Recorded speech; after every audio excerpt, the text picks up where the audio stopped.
All right, good morning, everybody. Happy Monday. And I am super excited to bring my friend and colleague, Tassie Verman from Mercer, to talk about, among many other things, I think, pay transparency. So, Tassie, welcome. Thank you. Thanks so much, Parna. Thanks for having me.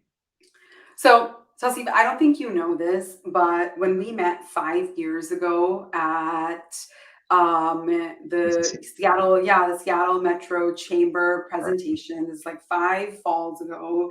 And you had this presentation about, like data and organizations and like how to think about compensation and where the cliffs are. Yes. That was actually the moment. That was actually the very first time in my life where I was like, oh, I think I want to do work like this. And as I was That's preparing for awesome. our conversation, I was telling somebody, I was like, I remember his presentation. And one of the things he was talking about is all of the attrition that happens after like people come back from sabbatical or that like they don't come back from a sabbatical. And that data point had like stuck with me. The other data point that had stuck with me was around pay specifically, Hmm. that more money isn't necessarily a driver for retention Correct. in the case study that you had presented. So I just thought I would tell you that like you were my spark in some ways, That's for awesome. some of the work that we do now. So I want to just kick off the conversation. You've been at Yep. Mercer for a very, very long Forever. time, forever. Tell me what it is that you do at Mercer, Sure. right? Yeah. And why are you excited about pay transparency? Yep. Yep. Happy to. So, thanks for that question. My role as Mercer is I'm a consultant. Kind of at the core of it, and my work is to help clients with issues related to their workforce. And what that means in more detail is topics like what we're going to talk about, things like pay transparency, things like workforce planning, compensation, transformation. And what I mean by transformation is what we're seeing in the market, right? Increased demand for certain types of roles, less of a demand for other types of roles. What does that mean for the internal and external labor market? As well as a partner when you're talking about that Seattle Chamber of Commerce event, analytics, so things like pay equity, turnover modeling. So I know I mentioned a lot of things, but consultant focused on the workforce. I like it. I think I'm going to borrow it when people ask me what I do for a living, and I'm like, I'm a consultant focused on the workforce. Okay, so pay transparency, pay equity, living Yes. wage. I think these are all of the words that have been sort of buzzing around, um, right at large. I Yes. think like Forbes, HBR, like everybody's talking about it. And so I mean, maybe let's just start with what is the difference between pay equity and pay transparency? Sure. No, it's a great question. I think good to talk about it. And I think Aparna, if want to comment on that living wage piece once we get to it, that'll be Yeah. helpful.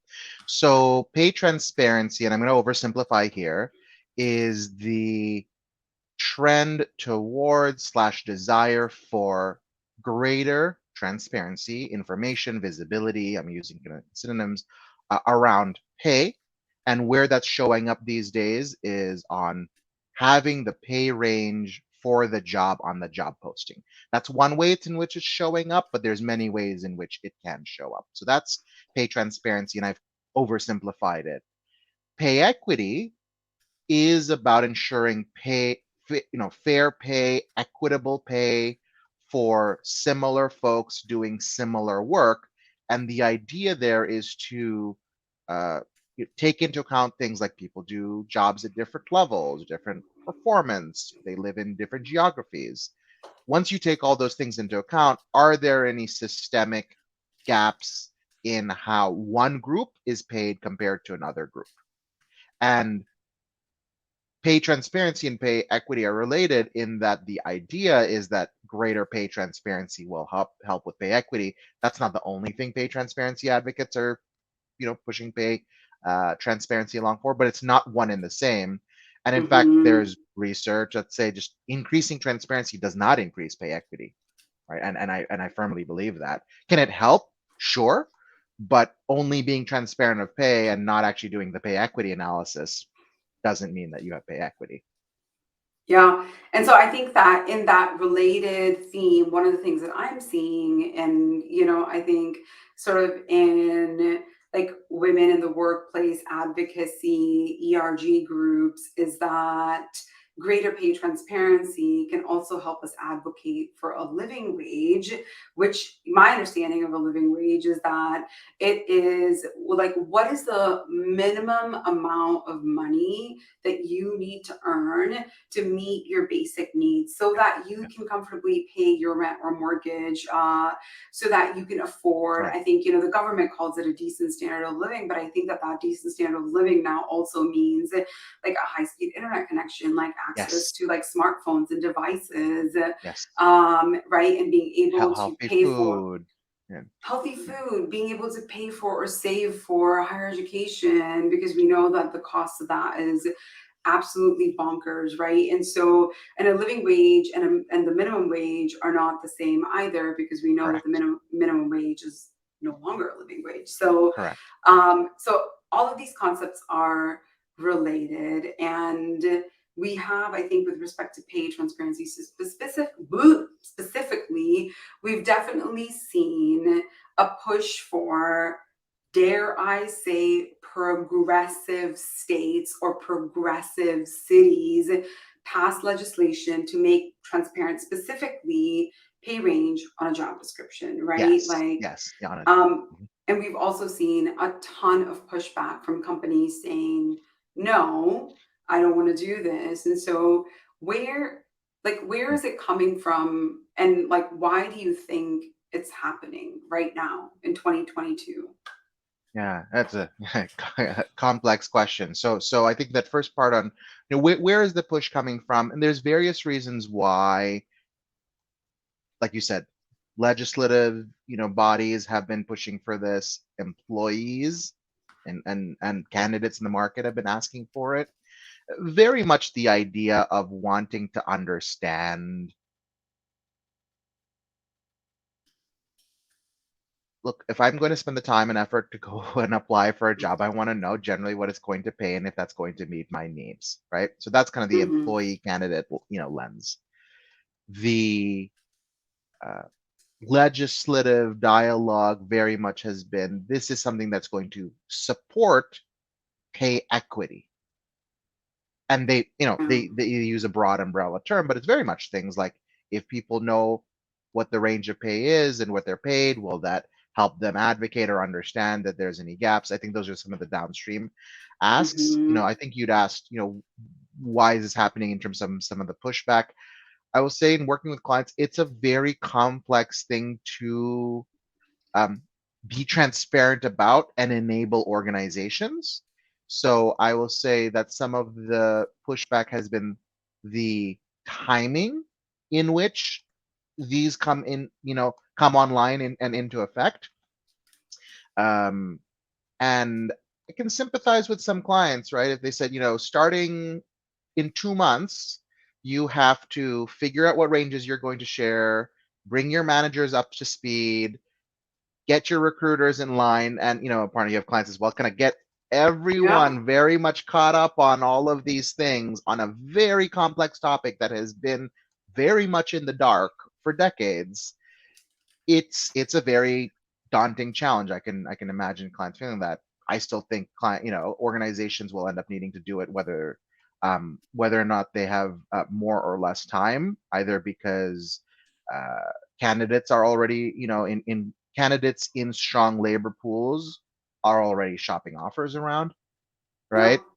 Saying, well, at X company they pay, they offered me this, and so it's already happening in some regards, but the idea of it being required at a certain date within the state, where an organization might have 80% of their workforce, that's, I think, where the Hmm. challenge and dauntingness of it comes. I don't know if dauntingness is the word, but I made that up. Yeah, it feels, I think that, from a lens of like worker advocacy, yeah, of course you shouldn't go through 5 rounds of interviews and Oh, then get an sure. offer letter that's 50% lower than what you expected, right? Or Mhm, even if mhm. it's only 10% lower than what you expected, Yeah. maybe you would have made the decision to not even apply for that job. And I think that yeah, on the employer side, this has been like one of the things that they've like held really, really Right. close for a very long time, right? Very much. Forever. Yeah. And yeah, it feels really scary. But in that scariness, like what are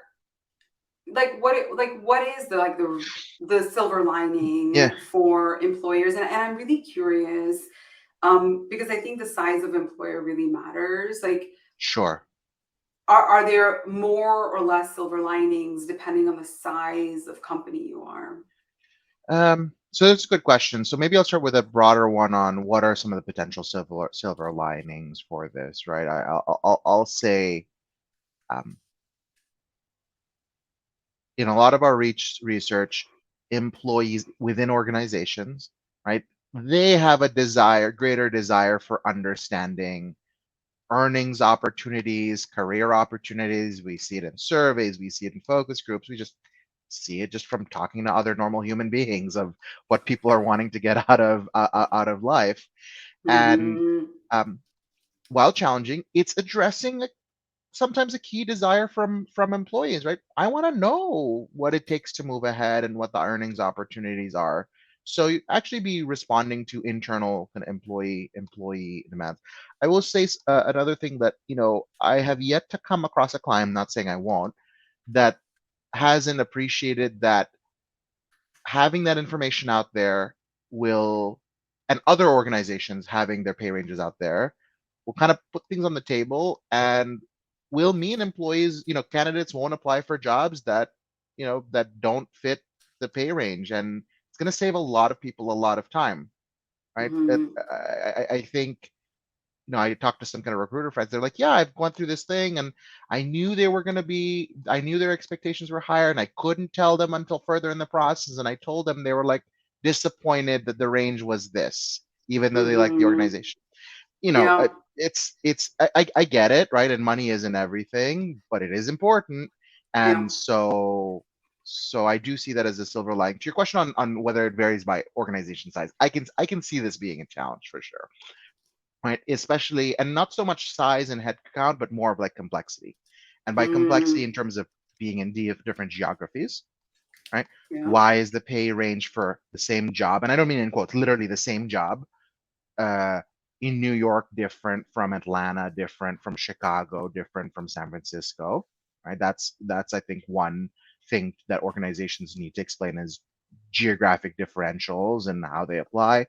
The other Yeah. side has to do with be if it's especially a very multifunctional workforce in the sense that you have, say, distribution centers and call center and engineering and sales, being able to explain the variation and positioning and just flat out differences in different jobs paid differently.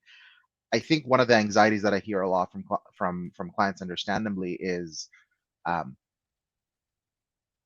I think folks have an idea different jobs pay differently, but when it's all out on the table, it can maybe just be like, oh, wow, sales folks or like software engineering has they have what pay range, right? And so I think Mhm. that's a bit of a concern. I maybe I'd like to give employees, candidates, and the general public kind of more credit than that. I think people know how the pay unfortunately does vary for different types of roles. So, to your question, I think the geographic complexity, as well as if you have engineering and distribution and logistics, and just very clearly different pay ranges. Let's call it what it is in plain English. That Yeah. will that will require some explanation as to why engineering pays different from sales, different from HR. Yeah, I've actually thought about that as well over the years. And I'll be honest with you, like I knew that different jobs paid differently. But I had no idea of how wide that band was. Sure. Coming into my 30s, I was like, I'm sorry, what? And a 21-year-old engineer makes $250,000 a year.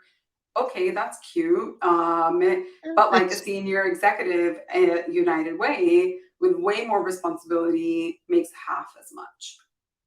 right? Yeah. Like, and that's not, No, no. comparable within the same organization, but I was like, what?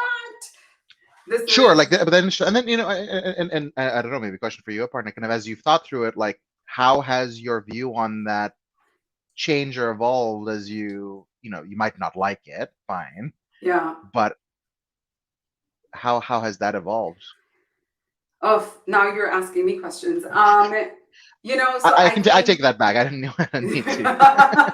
well, to be honest, like I think that my thinking around compensation has evolved pretty dramatically, just even in the Okay. last 5 years, right? In the time that we've known each other, and I've made a pretty big leap of going from feeling like, gosh, like in Seattle, like tech workers, or this is true in San Francisco where you are based as well, right? Like tech workers, gosh, like why do they earn so much? And I think that the more I've shifted to a framing of living wage and like actually thinking from a data informed lens of like, what is the actual cost of living in these various geographies, the more I've been feeling like, well, I guess I'm not going to say that I think that tech workers are still paid outlandishly high wages compared to most other fields, industries.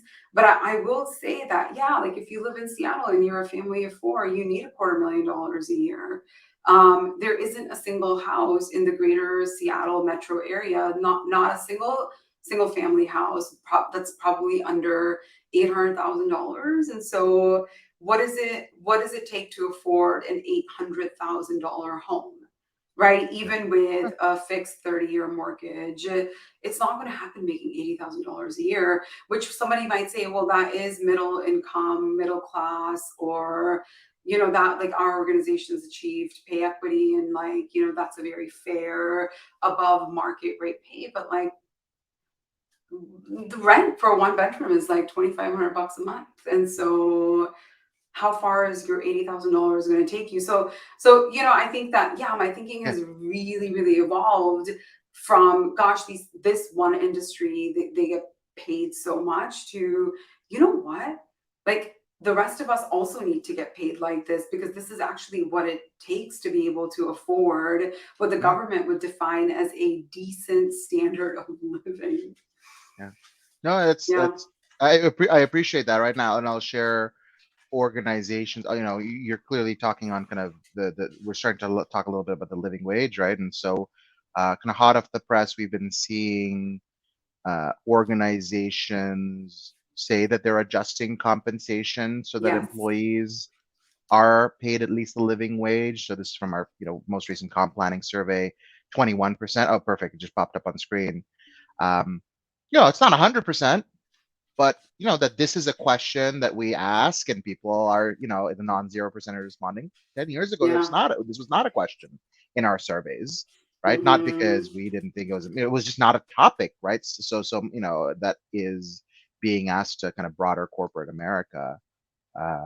So and I'll put out another stat related to our convo on pay transparency. Is um, the question is, what are you doing for pay transparency broadly, just speaking? And one of the options is, we're exploring sharing ranges internally and externally in a standardized approach, basically more than the legal minimum. And Hmm. 24% of organizations are saying doing that. So that sounds like a minority. Fine, it's not the majority. The majority are meeting their legal requirements, but it's not zero either, right? So there are organizations that are very much taking this view of, I think this is the complexity, right? And there's a story to tell, just kind of like how you were on your journey of, kind of view of compensation. My view Yeah. is that there's a journey to tell where if you just put the pay range on the job posting and call it a day, absolutely you can do that. That's what's required, right? And Hmm. the question I have for clients is, do you really want to create a different experience for your employees than you do for your candidates, that your candidates know more information about the pay range for the job than your internal employees do? Right, and that's it. And if the answer is yes, great. Like, you've thought about it and actually said yes. But that's usually Hmm. when kind of clients are like, right. Oh, and they're going to see other people's job posting ranges too. It's like, Yep. Yeah. Right. And so then it very much becomes about what's the narrative. And I don't mean narrative in terms of spin, but I truly mean narrative in terms of we're being transparent on ranges to support pay equity or whatever it might be. Mm-hmm. And we're sharing this. Here's about our geographic information. Easier said than done. And I think Aparna kind of goes back to the point. All of those sorts of things are very daunting for an organization that has maybe been entirely silent on all of that. So I get it, right? It's one of those things where doing just the one thing is actually, is not enough. And I know that's easy to say. Sometimes there are things in life where you just do the one thing and that's kind of enough. Here, Mm-hmm. checking the box is actually going to create like five more questions than it is than they're going to answer. Yeah, So yeah, absolutely. I mean that's kind of my take on kind of how this all links. Yeah, I'm just like sitting here thinking and smiling. Like, if I saw a job description with a pay range that was higher than what I was making for the same job, woof, I would have some questions, and I could just totally see that getting, yeah, that creating a lot of challenges, I think, for managers in particular in the short term, but for the organization at large, and all the lawsuits that it opens companies up for. So you have been on the data train for a very Yes. long time, a lot longer than the rest of us, and a lot longer than I think it's been like kind of sexy publicly to be doing it. How are you seeing organizations use data to Yeah. either like respond and sweat, or like be proactive? What does that look like? Yeah, great question. And I'd say there's a couple that come to mind, and maybe others will as I go through this. So one of them, and I know it sounds a bit kind of mundane or basic, but looking at compensation data and just understanding how your ranges compare to the market. Of course, loaded in that loaded statement, what do you mean by the competitive market? And a part of that goes to like, how do you prepare to explain to people that yes, we pay this for that job, and of course they pay that for that job there in a different industry or whatever it is, right? So there's using the data to understand how a company's pay compares to other organizations in the market. That's one. The analytics, so pay equity that we talked about, not the same thing as pay transparency, but very much supportive Right? of it. Organizations are very much relying on and frankly taking comfort in having done pay equity analyses to be able to feel comfortable that they're going to be more transparent in pay. And I'll go a little bit deeper on that pay, and it's not just like we do pay equity and we make adjustments. Organizations that are doing it well are really focusing on understanding what I call the drivers of pay. And what I mean by that is pay equity comes at the end when you do all the analysis, right? But along the way, you have a regression model that says in our organization, we pay X percentage more for Y job characteristic. If you are a senior director versus a director, you get paid X percentage more. If you're in this job family versus that job family, or back to the example, if you're in Chicago versus San Francisco, this is what you get paid less. And so organizations are using those drivers of pay to really shape the narrative on saying, here's what we pay for, here's our pay philosophy. And yes, we do pay equity, but this is what we reward for. So that's definitely both the comfort in knowing that the pay equity means that you have minimized risk, but also the analysis to be able to help shape that narrative as to why. Mm-hmm. And what I tell folk, oh, and the third thing that comes to mind, and it's not so much data so much as data infrastructure, which is uh, work design, work architecture, job architecture, career framework. I've used multiple words. They mean different things, but they're kind of often interchanged. But a variant of those things on how jobs are organized, that there is a job and then there's another job level that's a higher job level than another job level. Mm-hmm. And there's a certain type of work that's IT and there's a certain type of work that's finance. Having that framework is helpful because it goes to this. I was having a conversation with a client say, when you think about putting the range on a job posting, to your point, Yeah. that's like step 17, right? And what I mean by that is to have gotten to that job posting, you decided what level it is, the director versus manager. you've decided it's an IT versus HR. Not decided, but you've defined it as such. Yeah. Um, it's remote, right? Versus a LA, New York, San Francisco job, right? So, these are things that we Mm, made. So there have been steps along the way that lands you to a posting that says ranges X to Y. yeah. Helping folks understand that context along the way Yeah. will be very critical because, according to your example, say, oh, I saw this job posting, and literally the job title is the same as mine. It's like, yes, and you're in Seattle. This job is in another place. It's actually in a different function. It's being used differently, right? And I'm not Hmm. trying to say those as excuses, but it's very easy to say, here's a number and here's another number, and I'm comparing them. It's human nature to do that. But how do we build the capability that's, proactively within employees and candidates to be able Yeah. to understand that context? And I say Hmm. proactive not in terms of being nice, because if you come with that question to HR, they will start to explain stuff and will feel very defensive, Yeah. right? Saying, "Oh, Aparna, that's a totally different job because of X, Y, Z," right? Yeah. Whereas if you had that, maybe kind of awareness of how jobs, differ and vary, that might help it. Do I acknowledge that that's extremely a lot, like an extremely a lot of work? Absolutely, right? This is like what this like is bringing up for me is that I think earlier in the conversation you said something about like this is daunting, especially some of the cities are coming out with get it done, right? Or Yeah, this sure. this law takes into Yeah, effect on X, and there are lots of complexity of bringing your managers up to speed, etc. But I also think that like because money makes so many people so uncomfortable. So it's like it is the source of discomfort for a lot of people. They either didn't grow up talking about it, or I think, you and I, like people of like a certain age, like older millennials, we came into the workforce with the one sentence in our offer letter that says you're not allowed to talk about your compensation with your colleagues.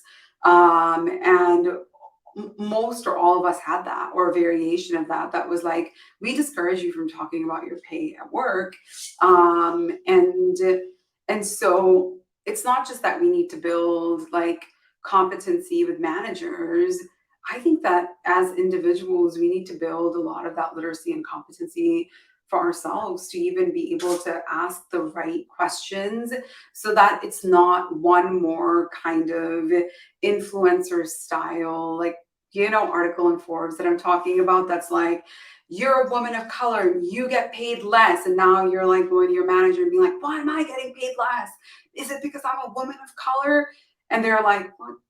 Like, how do I have this conversation, right? So we ourselves like have that tool. yeah, yeah. It's I agree. I don't know that Forbes article, and I actually recall I did not have that kind of don't talk about pay in my in my letters along the probably. I don't know, maybe it's because in California and that's like kind of not allowed Yeah.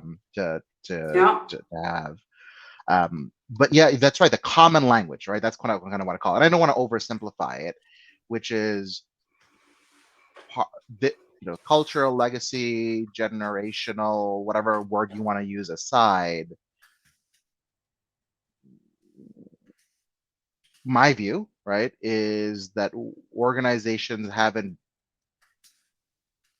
built a consistent common language around, talking about jobs and career definition, let alone the pay side of things, right?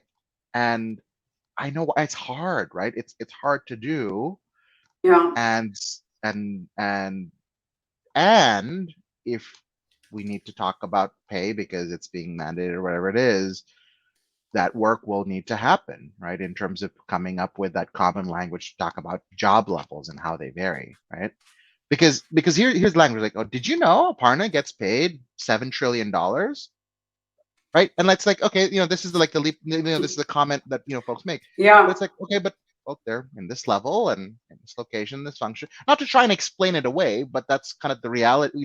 Without that organizing framework, that common language to talk about why it might, why that might or might not make sense, you Yeah. just make a statement and that's it, and you just grumble. Mhm. Mm, mm. I will say that I think that like executive pay aside, because that's a whole other ball of wax. Yeah, by and large, I don't know that there is common language, and I don't know that most people are very savvy consumers of the drivers of pay, or what is important to the organization, which forms the basis for compensation. Certainly, I didn't have any of that framing in my 20s. I barely understood the difference between exempt and non-exempt, let alone everything else. Um, and how the drivers are different in like Fortune 500 or Fortune 1000 versus foundations, nonprofits, governments. Well, we're at time, and I'm just wondering if there are like one or two steps that you would have, this is free consulting, that you would have a company take before they even engage an expert. Because Yeah, 9 out of 10 great times, like question. you need to go and engage an expert. Like, and none of us were born with like compensation drivers keyed into our brains. What are the one or two things that you would have people think or do before they come to you, or before they go to Cindy or PayScale? Yeah. Or us, right? But and also Mercer. Yeah. It's a good question, and I actually have an answer, right? Because this is a very fair question. In fact, something we engage on with clients. So there's two things. One's really important, and the other one will be helpful as part of the work. One is having a way that jobs are organized that you feel comfortable communicating to your employees. Okay. That's fair bit of work, right? It's like, oh yeah, we have levels, and that's not what I asked.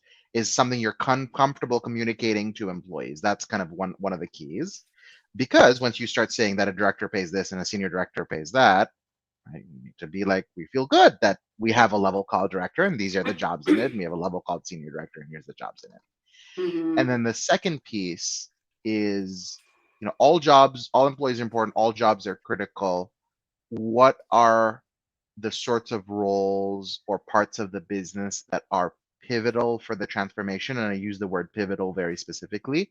And what I mean by that is this is a role that is pivoting the way the business is working. That's pivoting the way you serve the customers or your stakeholders or your communities. And being able to understand that distinction will also be helpful, because one of the things we often hear is like, okay, budgets are tight, where do you want to focus? I said, well, what are the roles that are critical to a transformation, right? And let's be honest, all orgs are going through some form of transformation, whether it's like in size 8 font in lowercase or size 32 font in caps. There is always some form of transformation, and what are the roles that are driving that transformation? But that first one, Oh, or organized job framework, easier said than done. But I think that's really, really a key in terms of something that you've organized jobs that you'll communicate with employees. okay. I always learn so much when I hang out with you. And I'm definitely just stealing this one. What roles are critical to a transformation? Pivotal to a Uh, transformation. Pivotal to a To a transformation, transformation. not Yeah. critical to a transformation. All roles are critical. I'm not just saying that to say that, right? Because otherwise they wouldn't be at this organization, right? I mean, if a job has, if an organization has employees and roles and work being done, it's because it needs to be done. That's if it's not being done, it's not critical, right? Yeah. Pivotal is what's driving that change from hardware to software, from in classroom to online, right? Like those sorts of things. Mm, okay. Pivotal. Um, Tassif, thank you so much. Thanks for having me. Yeah. This was amazing. I've learned so much, and I think everybody listening in also has learned so much. And so, um, first of all, have a great day and a great week ahead. And second Thank of you. all, I'm going to encourage folks that are listening to connect with you, because I know that every time I send folks your way, um, they always come away with something pretty amazing. So I'm going to encourage folks to connect with you on LinkedIn You're because too you kind. are absolutely brilliant. And I so appreciate how you show up in the world and making a lot of this really accessible for people. Yeah, no, thanks for the opportunity, and thanks for doing this and having folks like me and other folks as well talk and share. So thanks, Barna. Yeah. Thank you. Well, Thanks, everybody. Have a great week. We'll be back thank you, next week. folks.